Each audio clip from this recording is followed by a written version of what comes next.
Welcome back to another episode of the FatherHoods podcast. Because every time you're not on, Kay, I always forget to mention this. So I'll say it straight off top. EFN will not be able to join us today. I know, I'm sad too. Oh, that's got flu vibes. Yeah. Him and the family are down for the count. So hopefully he's getting better. But we'll carry on without him for today. But I think we got a first for today. Yeah. So today, actually, a listener reached out to us on IG. So by the way, if you don't follow us on IG, please take a second, tap in at FlyDad. I'm sorry, that's the wrong one. At fatherhoodspod, HOODSPOD, on IG. And so we'll get into having him introduce himself, but he reached out with, I think, an issue that we've all experienced here on the podcast. And I know many dads that listen to us have probably had a similar one. Yeah, I think we were talking about somehow we were talking about it, and then it resonated with him, and he chimed in. So, yeah, I think it was the Black Moon episode that that's right. Yeah, it was the Black Moon episode. Yeah, our throwback. Yeah, a throwback. Yeah, so we invited him on just to chop it up and talk about the experience of like raising your kids away from your core family, right? Like a lot of us, we either move to different states, different countries, different parts of town, and it becomes difficult to like get with our nucleus or like those people that we usually depend on in our families or friends to be able to help us out in a bunch of different things. So I'll turn it over to you, Shawn. Why don't you come introduce yourself and like let the people know what you're about? Sure. Yeah. Long time listener, really. For a minute, I found you guys on IG, following Drink Champs and F.O.M.O or whatever, and I just, I should have introduced myself first, right? I do these things often. I always forget. I'm Shawn, right? VFX Shawn on IG. I'm a visual effects artist, project manager. I work in TV and movies, currently overseeing the Star Trek universe for CBS, project managing the visual effects, at least for it. Into that. EFN would love to hear that, actually, because I think he's a big like Sci-fi guy. Star Trek.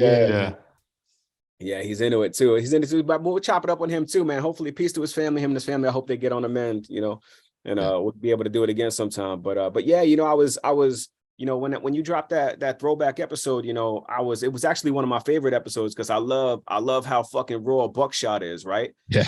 Like Buckshot to me is like how I am as like a father. You know what I mean? I know a lot of people don't really understand that, like that he's got an aggressive nature about him, and I kind of do the same. I have the same way, not aggressive in a way that we don't mince like words. Direct? We say it. Yeah, we direct. We say it how it is, So when I was re-listening to the episode, F.O.M.O has said something about, him being, him and his lady being away from family and not having that, so they have to split the responsibilities. And that really touched on it because, that's something that has been an issue for me. I've been out in LA since like 2010, and, me and my wife, we have no family at all really here. We got some friends or whatever, but we don't have like there's no structure. Some people who live at home and they live in the same town for their whole lives or whatever, or they grow up there and they never leave. They have like their aunts and uncles, their grandparents and stuff like that. And I think that the dynamic is very different when you don't have that. You have to learn how to do things differently and parent differently.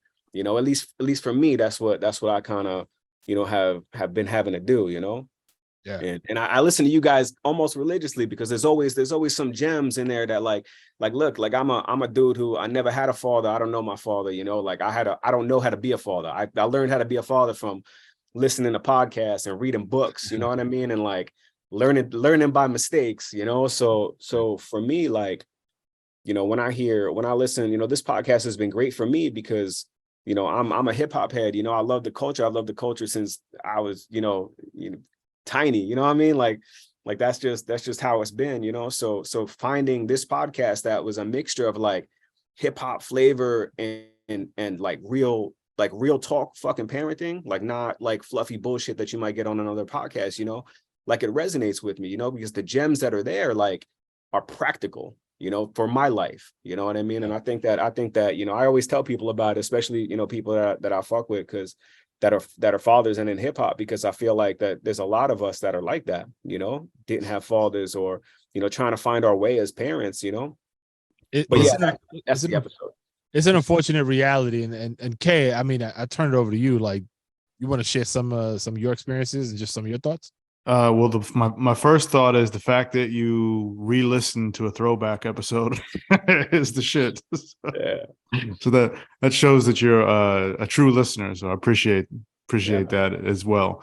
But no, I think we all are in the same boat, and that's kind of why we started this, and to share the information, specifically with what you're going through. I think we've all been there. I know, Manny, you bounced around. I know when we had our son, we were in LA, and we did not have immediate family very close by. Either it's some hours away, or it's a flight away, or so yeah, learning to, in a way, it's I kind of look at it like it's been a good thing, because it really made us try to figure out, like, okay, how, we really got to be on our A game, you know what I mean? Because I've seen flip sides where there's enough family around close by where that almost folks become spoiled, and they just drop their kids off left and right, and it's like parents don't got a parent, you know what I mean? Yeah, you got the grandparents practically raising the kids and stuff, because you just have that at your disposal. And if you're not really thinking, if it's weird, I'm like, damn, really? you're gonna take advantage that much? Yeah. No, I feel the same way. I got homies and friends who, they don't really understand. Like, I can't go and do the same things they do sometimes, like I don't go out and do things like the way they do, because I don't have baby. Like, I don't. And like, we're the kind of people who, like, we're so tight knit that, like, we don't, like, I'm not going to do like care.com and have some stranger come fuck with my kids, nobody's going to take care of my kids, but me, you know what I mean? Like, I don't even like, if I'm being completely honest, I don't even like my kid being at school 8 hours a day. You know what I mean? Like, I don't know what they're doing there. You know what I'm saying? Like, we don't know, I mean, we know, but like, there's always an unknowingness of what they're learning from other kids and what the other influences are, once the kids are outside of your house, things affect them, and they see things and experience things that we might not be in line with, but like, I would never have, like, I can't do the care.com or nothing. And I don't find it as like a hindrance either, though. I know some people, some of my people are like, yo, why don't you just get a babysitter or lead them with a neighbor or whatever? And I'm just like, bro, what I look like leaving my daughter who's 10 years old with some, you know what I mean? Like, even my neighbors, like the people who are around me, like, I've got a, I mean, we can get into this a little bit later on too, but like, I've got a little bit of a core of, like, there's some dads that I met. Like, I know me and Manny talked in DM about finding dads and stuff, and I have that to an extent, but like, it's not somewhere where I'm like, even some of the people who I'm comfortable with, like, it's not like I'm gonna leave my daughter there, go hang out. You know what I mean? Like, that's not the same. Like, if it's an emergency, like, God forbid something happens, then yes, for sure. Like, hey, can you just watch it for a little bit? Like, my daughter stayed with a neighbor when my second daughter was born. I got a second daughter. I got a 10-year-old, and I got a second daughter who's going to be 2. And when the second daughter was born, she was in what they call NICU for a little while. So I had my older daughter stay with, like, my best friend who's here with me. You know what I mean? Like, that's the person that I have who is there for me. He's my boss. He's my mentor. And like the dude who I've been with for over a decade, just, that's how we're family, So in a sense, I do have that, but that's more of like, it's not like, I would never be like, yo, can you watch my daughter so I can go do X, Y? That's not the situation, like, I would never do that, Right. And so seeing people do that is weird to me too, Yeah. And we talked a little bit about this in the DM, but like, and I think all of us here probably have the same sentiment, which is like, yo, the trust, the issue with trusting freely. I'm among the 3 of us on this podcast, I'm probably the most trusting, I would say, among us. But even with something like so intimate and like important as your kids, it's really challenging. Something as simple as like a play date, right? Like knowing that they're going to go somewhere for an extended period of time and then come back at some point, not that far into the future, there's a lot you got to contend with and think about. And like, I try not to put too much like negativity in my head to like dissuade me from doing something. But there's a lot of reality that you have to like filter in and kind of weigh, right? And so like I live in a neighborhood where I'd say the majority of people are very cool, appear that way, right? Like nice. And I think in most neighborhoods you probably come across the same. But then when you know, like somebody will come and be like, yo, can our kids, you know, get together and play? I'm just like, my immediate reaction is one of like, yo, let's see. Yeah. No, and then I have this struggle. It's like, yo, I know my kid would enjoy that. They would appreciate doing that. How well do I know these people? Know them fairly well. Like I feel like comfortable with it. So then we make the decision and we do it and it's fine. Like it's never have had an issue, but I understand because I've been there, especially with my eldest, because it was new, right? It's like, yo, she's 15 now, but when she was 8, we wasn't doing no play dates. Right. Like we was like sleepovers and nothing like that. Like yo, no, to this day, we don't fuck with the sleepovers. Yeah, we don't fuck with the sleepovers. I don't fuck with the sleepovers, man. Nah. And like, it's not, and I know that sounds horrible, like, because like I know that sounds like, oh, well, you don't trust the people that you fuck with, but like that's not really what it is, man. You know, like it's not about it goes beyond trust. You know, this is more of like and you know, I just saw something on the gram like 20 minutes ago before this call. And it was a question that this dude posed, and he was like, the difference between people who are raised with love as opposed to people who are raised on survival, right? And I think that there's a huge difference in how people who are raised in love, like my kids are being raised with love now and support and understanding, and you know, at least I hope they feel that way, you know what I mean? But like we're raising them and like we want them to go to good schools and want them to go, man, I wasn't raised that way. You know what I'm saying? Like I was, I mean, you know, God bless my mother, but like she was on her own, you know, even though we had family around, like I was wild. I was in the streets at like 11. You guys know, right? Like, I mean, like East Coast, New York City, like at like 11, you're out there 12, 13 years old. Like you're at that age already. You're like in it. You know what I'm saying? Like you're right. Especially if you're from the hood, right? Like if you're from the hood, like you are exposed to things that like are not normal to 85-90% of people across the country. You know what I mean? Like you're exposed to things, and you learn things faster than you should at those ages, right? So like that survival that some of us have is very different than being raised with love, you know. And I think that it dictates every aspect of your life moving forward, you know. And I can say that from experience, that every decision in my life till this day is based off of a survival mentality, right? Like I don't have the luxury of like sitting back and chilling and, you know, like thinking about like I can't think about, oh, I can't wait till I retire, I'm gonna go to the Bahamas. Like I can't, like I'm trying to, you know, pay my bills and make my dude. I'm surviving now, right? Like I can't, you know. And I think that that's why some of us, at least from my experience, guys like me, like we have problems with like saving for the future and doing that. That's why like the shirt I'm wearing, right? I thought Jordans and a gold chain was living it up, right? Like we still have that mentality at 40 years old. I still have that mentality, you know what I mean? Because that's all you know, right? You know, whereas opposed to like, you know, as somebody who's really, like my daughter, for instance, who she's 10 now, like I can see it in her that she's so different personality wise. She views the world differently. You know, she understands that she has the safety net of love and protection and like, you know, of resources, you know what I mean? I think that has a lot to do with the mentality of like it's not really a not trusting. It's more of like a survivalist mentality, I feel like, you know, because when you say not trusting, right, like I feel like that kind of the negative connotation to people, right? Like, oh, you don't trust anybody, you know? It's but true. Like, you know what I mean?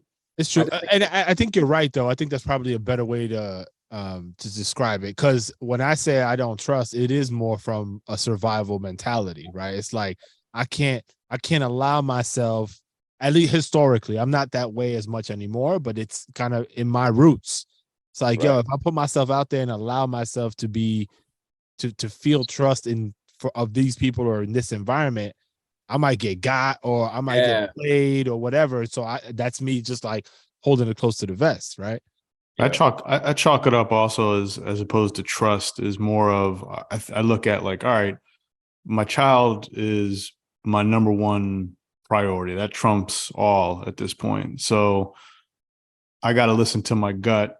And even if it's going to be overprotective or whatever, I got to do what I feel makes me feel comfortable. And if that means, coming off looking like an ass or untrustworthy or whatever, and so be it, because that, my main, I'm looking out for my main priority here. Yeah. So how do you, Shawn, just, I guess, getting back to that original, like, feeling, I can't say that you feel alone, but you guys are effectively alone, operating just as your nuclear family, right? Yeah. And not having the freedom or the reliance on other family members or a deep set of friends. So, like, what are the challenges that you experience with that? And like what are the pros and cons in your world? I think for me, like the biggest thing that I see, and I don't know if it's a challenge. I think and it may be more of a me thing than the kids. It might be, some of these things are probably more of us than they are our children feeling these things. But like, when my kid comes home and they're talking about how their friends are at their grandmother's house or whatever, or they might see a TV show and they see, like, we watch, like, you see these family TV shows and they see these families together and the grandparents and the cousins and stuff like that. And we don't have that, And for me, like, it's more me feeling bad, I think. Like, I wish that, my mother was here, or, my wife's mother, whatever it is, like, I wish they had that. So for me, I feel like in my mind, I'm always wondering if, like, my kids will feel enough love. Like, can I give them enough? Like, you know what I'm saying? Like, they might see, like, when, like, they don't have grandparents that are going to come pick them up and take them to Disneyland. No shit like that, Whereas, like, when in our, so let me preface that first, though, with, I live in a real nice area outside of Los Angeles, right? We're in an apartment building, of course, you know what I mean? But like, we live in a nice suburb area, right? It's super safe. The kids play, the neighbors hang out, you know what I mean? It's a different, so we see that more than the opposite. And I think that is really what it boils down to for me, right? Like, because if it was a lot of people, and like, if we all lived in the projects, for instance, and everybody had that, because when I came up in the hood, when I came up in the projects, right, like, everybody had the same experience, But what I find now is that we are having different experiences inside my home as opposed to what everybody else is having, right? Like, me and my wife talk differently to our kids. We interact differently with our kids. Where, like, we don't do Santa Claus and shit like that. You know what I mean? Like, that's not a thing, like, I work hard. We're buying you these presents. You know what I mean? Like, we tell me what you want. We gonna hook it up. You know what I'm saying? Like, that's the thing. And we see all these other people celebrating with their families and they're doing these things. And it's very different. I think because it seemingly looks so different, my brain is like, oh man, I wonder if, like, maybe they might feel like they're lacking something in our family. You know what I mean? Mm-hmm. And I think that's really why I hit you guys up, because I was like, is there any other episodes that references these experiences that you guys had? Like, are you guys feeling that or seeing that kind of thing too? You know how I reference it all in my head is, and my wife and I say this out loud to my son because he'll bring up stuff about, like, oh, well, my friends have a phone, or, they're going on trips, or they're doing, they're allowed to go do a sleep, or whatever it is, right? Because the kids are always going to do the comparisons. Yeah. And what we always strike back with is that doesn't matter what they do. This is how we run our family, right? Right. Fuck your friends, B. That's what the fuck I'm saying right there, man. Right? Yeah, your friends don't live here, bro. You know what I mean? This is how we are. This is how our family operates, right? Yeah. And if you can continue to compare, you're gonna feel lack or whatever when that's not really the case. So it's more about, and even just for ourselves, it's more about reminding ourselves, like, everyone's got a different situation. And so as our own family, as our own unit, this is how we are. These are our circumstances, or this is how we're choosing to live life and make things go. So, I think not just the kids comparison, but sometimes we have to check ourselves on the comparison too, right? Because You mentioned it before, they might not even be thinking that they're lacking or anything, or how come this is different or whatever. But, as parents who are thinking about this stuff, sometimes we can overthink ourselves and feel like, we're not doing enough, when in fact, we are. We're just, again, this is the way that our lives are working, and this is how our unit moves. Man, that's such a good point, man. I'll share.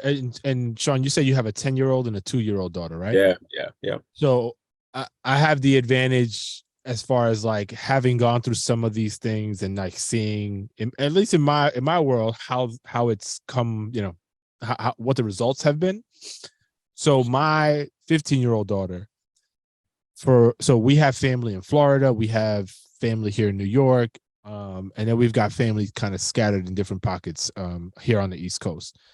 And so when we lived in Miami, she was very close to her family in Miami, and it's large enough. She has cousins, like it was like a good like mix. So kind of some of the stuff that you think, might be lacking, my daughter had, right? And so she actually was able to experience that. And we moved to Cali, all of that was gone, right? And so we were afraid moving to California because we were like, yo, this might be traumatic for this kid, like going from a ton of family to zero. And she adapted. And I think a lot of it is just her personality versus like, this is common. But in our case, it worked out, right? And so then she was still like, yo, can we go see them? Like, can we make trips, whatever? And we would do what we could to make it back and like kick it, whatnot. But it wasn't something we were doing every year, right? Then fast forward, we moved to New York. Few years after we were here, like she's growing, she still has that connection, still wants to keep that connection, and we facilitate it through FaceTime and all that stuff. But now after she entered high school, like she's at a point in her life where she not that she doesn't care for that family or want to be more close to that family, but I think it's additive. Like she appreciates this close-knit unit that we are, and has no issue with us moving and doing what we do. Right. And she still gets to enjoy her family when the opportunities present themselves, but it's not like, and I don't want to use the word addiction, but like when she was younger, it was like, she was like pushing hard for it, right? Yeah. And it just wasn't available. So she adapted. So all that long-winded way of saying, like, my gut would say, given my experience, like you're probably doing everything right when it comes to like providing, because I think you would have heard something by now if there was something significantly lacking. And the fact that they see these symbols in other places of, let's call it Santa Claus or grandparents or cousins and all that stuff, like I feel like the friends that they start to develop, that's why I know you said like you're not even too sure you're cool with them being 8 hours in school. Right? And I get that. That's real. That's real. Yeah, man. But at the same time, to me, schools are some of the worst places. That's why. I mean, I've experienced some of the worst things in school. I've seen, all the bad things you hear. A lot of the times you turn on the news, 8 out of 10 times, it's something bad and it's originating from school. You know what I mean? Like we just had around the corner, the middle school that all her friends are going to go to. Like a bunch of kids brought weed edibles, and they were all yacked up, like 10 kids. You know what I mean? Like, here's the thing. So that's it. I don't want to get off track, but that's a situation where I'm like, you definitely ain't going to that motherfucking school. You know what I mean? Right. And my wife, she had to like she's like, yo, like, yeah, she's on board. She's like, we don't want to send her there either. But at the same time, she's like, what the fuck was you doing in middle school? And I think about 12, 13. Here's a little fact. At 4 years of middle school, I went to middle school in Ridgewood, and at 4 years of that middle school, I went 180 days. I went less than one whole school year because I was in the street. I was in a park across the street from the school. I was with the older cats. I was drinking. I was learning how to smoke cigarettes. I was doing stuff like that. So when I think about that, it in the perspective, it doesn't. I understand how that could happen in a middle school, right? But at the same time, I don't want that to ever touch my kid. You know what I mean? Like, I don't ever want her, like, I'm not proud that like I was a degenerate. Not, and I say it like that, but like I'm not proud that I was that kid. I'm not proud that of the stuff that I did coming up. I mean, none of us are, right? I mean, most of us are not proud of the stuff that we had to do to survive or to whatever it was. So when I see that, that's my thing with schools, man. All of that to say that's my problem with schools. You don't know what's going on. Hey, Manny, to just to go back to your point a few minutes ago, and I think just to sum that other piece up is that I do think that having, let's say lack of extra family around, I think it'll pay off in the long run, because it creates a certain closeness when you're the unit, right? You're the focal piece. And really, when you think about the kids when they're younger, think about when they ask you to like play with them, hang out with them, all that kind of stuff. And even if you're tired, or sometimes it's like, oh man, I got other stuff to do. But then it's like, well, damn, they really like being with us. What I'm saying? They like hanging out with us. And that's a great thing. And then I think that like creating that close bond is something that I'm hopeful, because we have a real tight family. I mean, we're very, it's essentially the three of us, right? And so it creates that super close bond that I'm hoping lasts and continues on. And, that early establishment of that close bond, which, and sounds like that's how you're living. So maybe that's a good thing for you. I do see that too. That's a really good point too, because I see that in both my daughters right now. My wife, man, she's an incredible mother, man. And she works really hard at really, she's got a real good bond with these kids. Like I said, like my mom, I love my mom, but I've seen a lot of good mothers, but like my wife she is one of the above and beyond people, and we learn from each other. And even for me, like me and my oldest daughter, we golf almost every weekend. Like that's our thing. We like to go and hit the golf course, and we go to this tiny little golf course near us. It's good for kids, but she wants to do that. And we go out there, I drink beers, we listen to hip hop, and we golf and we talk. You know what I mean? Like that's what we do. And she will sometimes, so there'll be some Sundays where I'm tired, and I'm like, I don't know if I want to do it. And seeing her wanting to do it, you're right. And I get up and I get in there because I feel that she wants to spend that time, and so I do. I hope that it pays dividends, but when you're in it, you don't see it, and you make it, and you make it a bigger thing than it likely really is, right? Yeah. That's just human nature. Like we get caught up in our own shit, and then it projects out, and it becomes this massive thing. But like I said, like I just read your kids, man. Like just check on how they move and what kind of pain points subtly pop up, and like address them. Your 10-year-old is going to be easier because you can actually have conversations with her more effectively, right? So like I don't discount in any way like having frank conversations, like direct conversations, like, yo, how you feeling? Yo, what's going on in school? Oh, what do you see? Like not necessarily directly be like, yo, are you lacking family? Obviously, but there's things that you could like tease and bring into discussion to see, could get a pulse. Yeah, and I do that too, because like I said, I learned how to be a father from like books and like apps and shit, and I got like an app on my phone that gives me questions to ask her when she gets out of school, like, hey, who made you laugh today? What bored you today? Shit like that, because like I feel like it's important. Nobody asked me that shit as a kid. Nobody in my entire life, nobody ever said, hey, how you doing? As a kid, no one. You know what I'm saying? I mean, you guys might feel the same way. Like, I think there was a culture when we were coming up. I mean, you guys are probably around the same age as me. I just turned 40. Like, I think there was a culture where like we were in the fuck. Parents let us do whatever we wanted to. Generally, like we was out there. Nobody ever asked us. And nobody ever asked me for sure anything like that. You know what I mean? Yo, share that app. I think it might be helpful to other people too. What's the name? It's the Hardy app. HEARTY. HEARTY.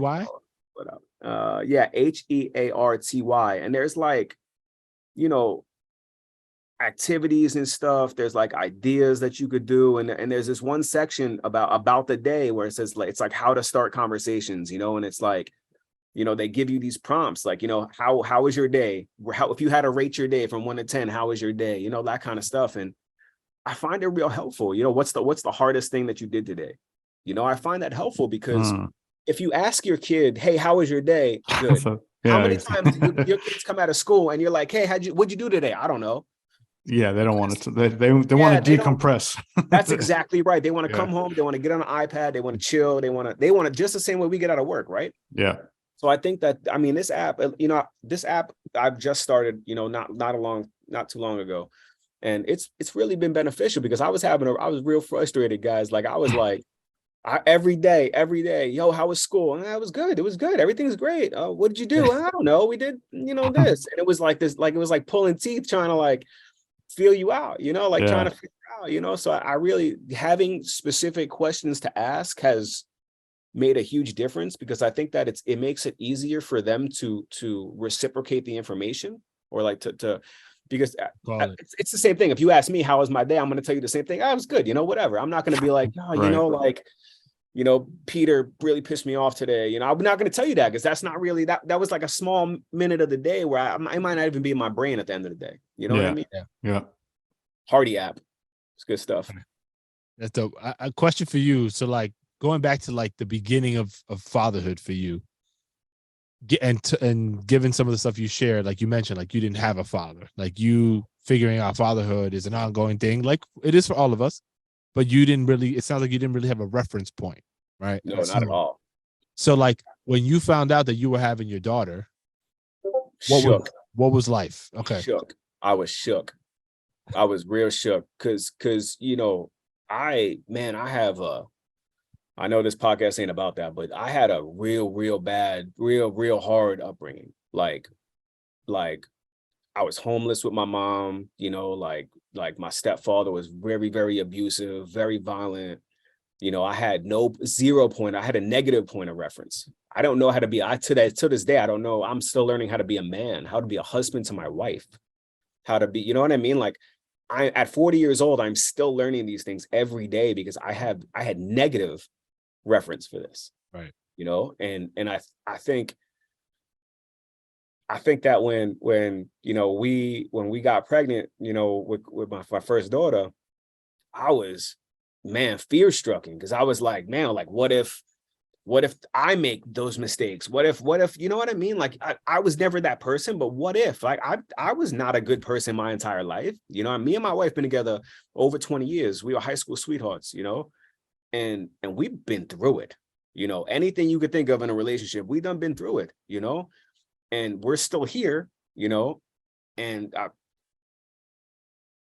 there were times where I was like, what if I don't know how to parent? I don't know what is this going to change? What is this going to, like, it really blew me up, and I wound up, I'm telling you, I bought like a stack of books, and I was just reading them, just trying to go through them, just trying to, and, I would reach out to, I was in group homes and stuff, man, growing up in the system, and I reached out to counselors who showed me love, when I say I didn't really know how to be a man, that's not true. That's actually a disrespectful thing to say, man. Shout out St. John's group home, man, Rockaway, the place I ended up at last. Like, I learned a lot about being a man from those men counselors there. They, not so much as, they were counselors. It wasn't like we were in there as a family, but I learned a lot of life skills from them that I think translated into being a parent a little bit. And because of that, I was able to thankfully still reach out and be like, yo, like, I need some help. I need some advice, and of course they were so gracious to me. That's the thing, a lot of people, and my family included, they don't really, sometimes I get kind of misunderstood because I have this energy, right? But it's because, I was, the way I came up was in, kind of an interesting place of Queens, like that Ridgewood, Maspeth area. I was born in Brooklyn. I grew up in this area. And then when I went into the system and I was involved, like then we went to the hood and things changed for me, right? Like I went from like living in like a primarily Italian neighborhood to really being in it, So all of these things I learned from Black men, from my brothers, who are my brothers till this day. Like those are the dudes who I wish that I was closer to them, logistically, because I would have them to lean on, you know, and I talk to them all the time because a lot of them had kids when they were younger and they have been through this, you know. But the problem with that is like a lot of the times they had kids when they were younger, and at a point when you have kids when you're very young, like you don't really, it's the perspective is different. Mm-hmm. You know what I mean? Like when you're in it like that, like it's very, and you guys, I'm sure you guys have seen that. So for me, I would go back and I would get this advice. And that's what I did in the beginning. You know, I read these books and I would try to seek out, you know, counsel where I could, you know, because I didn't know, man. I was shook for real. That's the best word for it, because I'm still shook, you know, with my new daughter. You know, like I'm hoping she's so different than my first. My first daughter is calm, chill, laid back, super. This one, even at almost 2, she's buck wild, man. Like fucking buck wild, dude. And I'm like, this is me for sure. Yeah, This is, you know what I mean? So like I don't know, man, just still learning, you know. But I still have that fear, you know. I don't think the fear has ever gone away, you know. It's funny how raising kids can be, or just dealing with kids can be scarier than being in a shootout or something like that. Yeah. Word life, bro. For real. Like the scariest, dude. You know, I mean, I felt the same way. I mean, and I know you guys probably have some of this thing too, you know, being in a professional environment as opposed to, you know, like if you come up a certain way, once you get like if somebody piss you off in the office, you can't just fucking rock their shit and walk. You know what I mean? Like you can't. I almost did one time. Yeah, I know. Yo, because it's real like that, right? Like, because you have to learn how to navigate life. And you don't know that in your like teens and sometimes even your early 20s, right? Like you don't see that. You know what I mean? It's not till like you get past that point that you like, oh, you understand that you can't do those things. You know what I mean? And you can't operate in those same mental spaces that you did, you know, even if right, wrong, or indifferent, right? Like you might be at work and somebody like, you know, does something really offensive to you. You can't be, the violence it's a non-point. You can't really do that. You know what I mean? You don't win. Nobody wins. Nobody wins. Yeah. You know, that's why my wife is like, she always says this all the time. She references, because yo, back in the day, I was wild, man. Like wild. I would, if somebody honked at me raw, I'd hop out the car at the stoplight. Like I was crazy. And now you could flip me off. You could throw something at me. I'm gonna keep on driving. I'm never even gonna look at you. Because you know what? I know what the outcome is to that. Nobody wins, you know, nobody at all. And that's the thing too that I try to impart into you know, especially my older daughter, like, because she's at an age where like not every kid is nice, right? And I'm just like, yo, even if people ain't nice, let them roll, because it ain't got to be you. They gonna catch it from somebody else. It don't got to be you, right? Like I believe in you and I trust you and you can handle yourself. I know that. But it don't gotta be. It's, you know, we grew up, and especially as men, I think we feel like it's gotta be us, right? Like we gotta teach that person a lesson, right? Like they disrespected me, I gotta teach them a lesson. It's my job. I learned over time that it's not, man. You know, you hit the joint, you know, for a minute. You gotta sit down for a minute, and then you instantly realize that like it ain't gotta be you all the time. You know, I don't gotta teach. No, I ain't gotta be nobody's teacher. I need to be the student. You know what I'm saying? It's so you mentioned a few things that I just want to comment quickly. Yeah. Sorry, I run off sometimes. I apologize. No, it's all good. And it's important stuff, because like you said something earlier that I think a lot of us men are challenged to do, which is reach out for advice.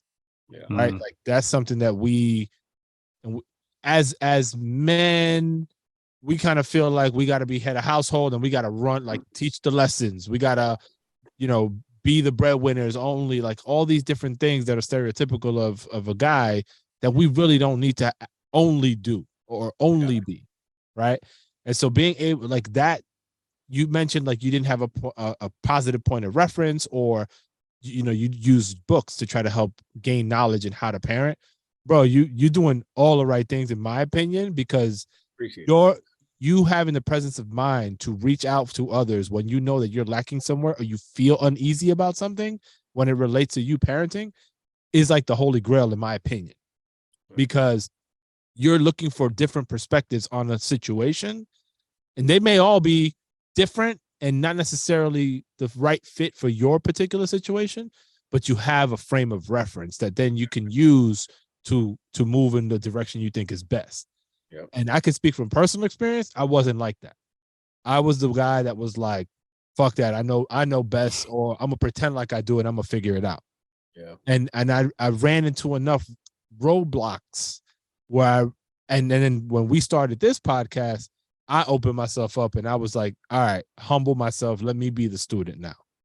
Yeah. And through just talking to these two dudes on this podcast, I've implemented so many things in my personal life that have yielded many benefits. Yeah. And I think I've been able to help them just at least consider different things as well, right? So like that's always been the premise of the pod, and I know we're grateful that you listen. And if at a very minimum we never solve a single problem for anybody who listens, but we share our experiences and they can at least leave an episode saying, "Damn, yo, I've been there." Yeah. I think we've done our job.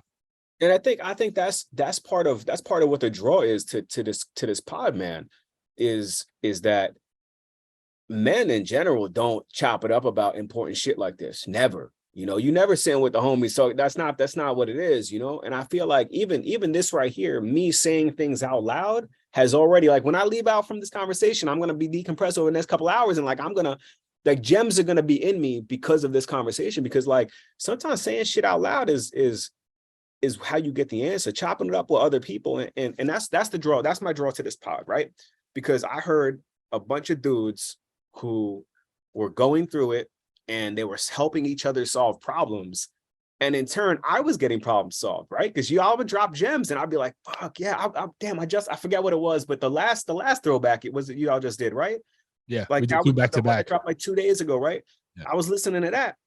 And I don't remember listening to it the first time, but I remember, but I started listening to it. And I was like, there was something in there that was said that I was like, damn, even then, that's why sometimes I re-listen. I don't re-listen to podcasts. I don't listen to a lot of podcasts, to be honest, even like the self-help ones, because most of the time, like, I don't find like I can connect with what they're saying or with the people who are saying it, and for me, that's a big draw. Like, that's a big deal for me. Like I need people who are like-minded, I need people who are, and that's not to say that I don't want other experiences or things, but I think for guys, especially guys like us, that we need to be able to talk about these things in a platform like this, because we're not talking about it, right? Like, imagine if you guys did this in your 20s, right? Let's just say, and you guys you were this people in your 20s, right? Imagine the help that you could, like, I send this to the younger homies. I'm like, yo, I send your podcast. I'm like, yo, I know you just had a kid, yo, peep these dudes, like, this shit's gonna fuck you up, but you're gonna get mad help from it, trust me. Like,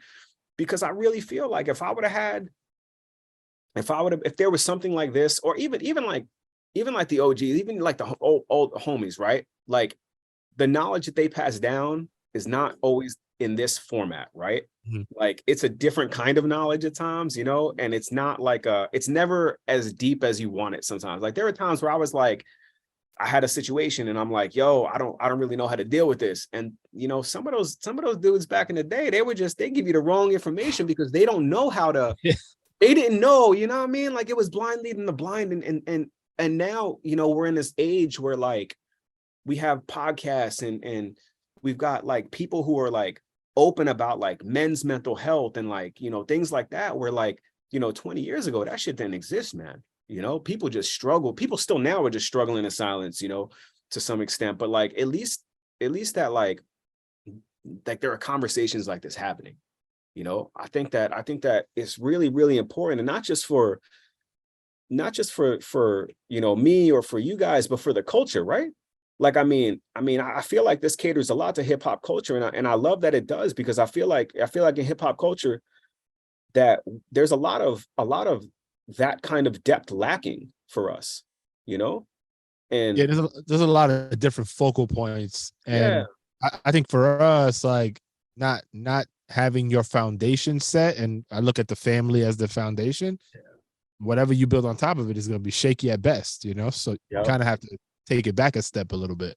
Yeah, that's an interesting way to put it too, because I often think of myself that way, like, what would have happened if when you build a house on a shaky foundation, right? What do you got to do?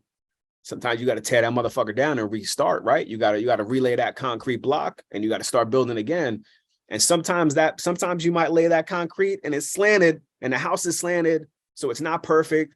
and shit happens and you got to tear down that part of the house and then rebuild that part. So that's, to me, that's the analogy that I like to use for myself, because I'm very, very imperfect, but I'm also not afraid to, like, I'll tear out that living room. You know what I mean? Like, if I get new information, I'm a person who I really do pride myself on getting new information. Like, I don't mind being wrong, like tell me I'm wrong, but when you tell me I'm wrong, like, help me understand why I'm wrong and what the right answer is. You know what I'm saying? And if you do that, then I can tear that fucking living room out and I can build a nicer one, and it'll be flat, it'll be, level and good, I think always that's work in progress. I think that's the gem, the ending gem right there. That's it. Shawn, Hey, man, yo, hey, I think we got to do more of these, Manny. yeah, this was dope to have like a listener like jump in and like share the experiences. Like, it's I always take something away from every episode. I took mad joints from having this convo. Yo, So, I appreciate y'all so much, man, for real. No, man, love is mutual, bro. And again, thank you for, like, being brave enough to even like share, right? Because like a lot of this stuff is very personal, and and fully respect people that don't want to, but we learn more from the people that are able to. And so I think your experiences are going to help other folks as well. I hope so, man. I hope. That's the hope. If anything could come from anything that I say, for sure, like, I really hope. I hope somebody hears and they're like, damn, I was like that too. Maybe I had the same similar. Maybe they got a similar experience and they had nobody to talk to. But like, I'm with it, man. I'm down for that. I want to help people. I want people to. We all grow together, right? Yeah, that's how it is. The show, man. Yo, much appreciated. Yeah, thank you guys so much, man. Best of luck in your journey, man. We'll definitely keep chatting on the DMs and whatnot. For sure, man.